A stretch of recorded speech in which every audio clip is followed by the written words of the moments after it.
სახელითა მამისაითა და ძისაითა და წმინდისა სულისაითა.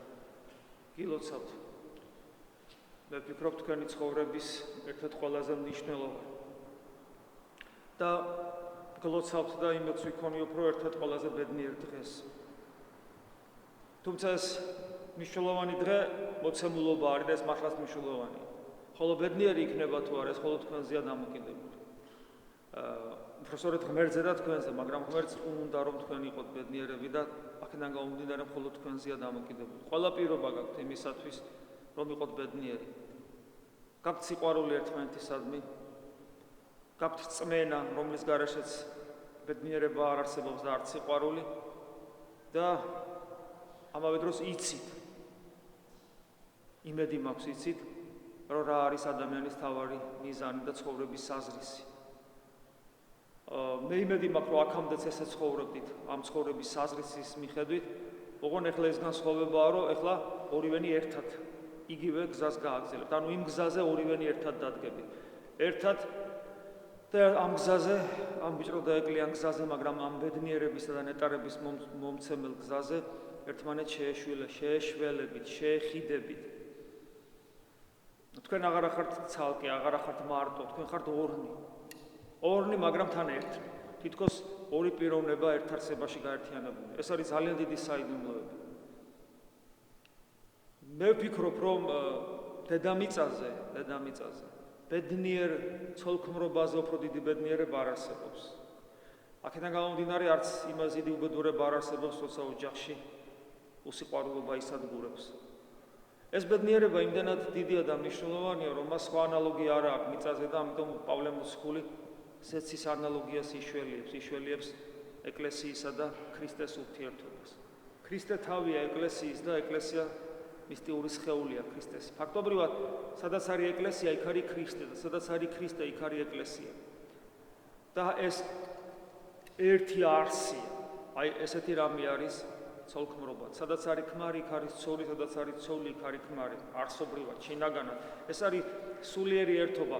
როცა საუბარია ერთ ხორცს ერთობაზე, ბიბლიაში, ამ შემთხვევაში ჩვენი თარგმანი ცოტა ვერ იტევს იმ ორიგინალური სისავსეს. ამ შემთხვევაში ხორცი იგულისხმება მთელი თქვენი არსი. მთელი თქვენი არსი. და ეს არის საოცრება, ეს არის უდიდესი საიდუმლოება და საოცარი სისავსე. მართლაც აი ეს ქართული გამოთქმა რო არის მეორე ნახევარი, აქაც იყო თქვა, ხო, ლოცვებში ვკითხულობდით, ადამის ნაწილი იყო ევა.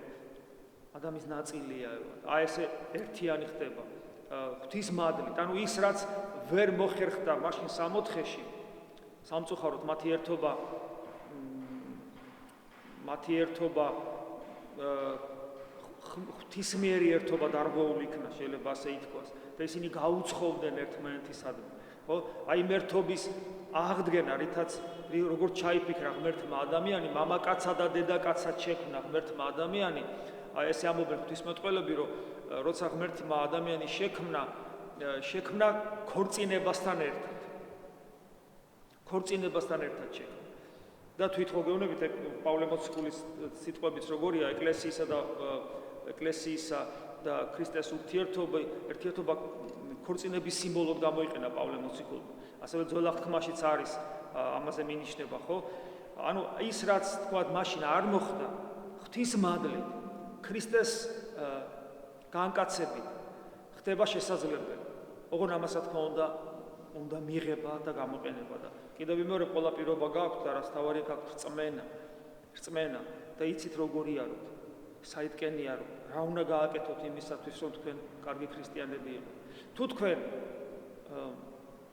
ის რაც იყო თქვენი ცხოვრების მიზანი, რომ ყოფილიყავით ნამდვილი ქრისტიანები და კარგი ქრისტიანები. თუ თქვენ ეს მიზანი კვლავ შეინარჩუნებთ, თქვენ აუცილებლად ბედნიერი ცოლქმრობა გექნება. თუმცა თქვენი ეს მიზანი, თქვენი ქრისტიანობა ან დიდ გამოცდას გაევლას.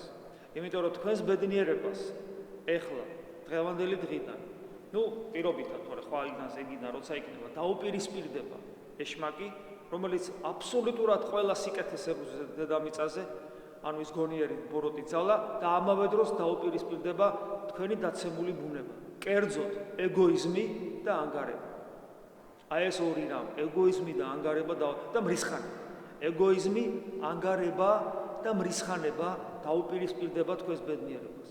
ეგოიზმის, ანგარების და მრისხანების წყალობით ადამიანში მკვიდრდება ბოროტი სული და ის კიდე ცალკე დაუპირისპირდება. ადამიანი თავისთავად ვერ ჯობნის, ვერც ეგოიზმს, ვერც ანგარებას, ვერც მრისხანებას. მაგრამ ქრისტიანული ცხოვრება ჩვენ გვაძლევს საშუალებას მოვიხვეჭოთ მადლი და მადლის მიერ ადამიანი უკვე ჯობნის, იმიტომ რომ მარტო აღარ არის, ანუ ღმერთთან ერთად ჯობნის აი ამ სამ ბოროტებას, ეგოიზმს, ანგარებას და მრისხანებას, რომელიც არის მტერი ოჯახური ბედნიერების. მეჯვარეების დანიშნულება არის ის, რომ თქვათ, როცა დაგავიწყდებათ, რომ ღმერთია თქვენი მშველელი გასაჭირის დროს შეგახსენებენ ამას და მე იმედი მოს თქვენ ეს არასოდეს დაგავიწყდებათ. თუ თქვენ ამ სამ უბედურებას დაამარცხებთ ღვთისმადლით, მაშინ თქვენ ბედნიერები იქნებით. და ეს ლოცვა კურთხევა ეკლესიისა და თქვენზე მოსული მადლი თქვენში გამრავლდება და მრავალ ნაყოფს გამოიღებს. ღმერთმა ბედნიერები გამყოფოთ. ამინ.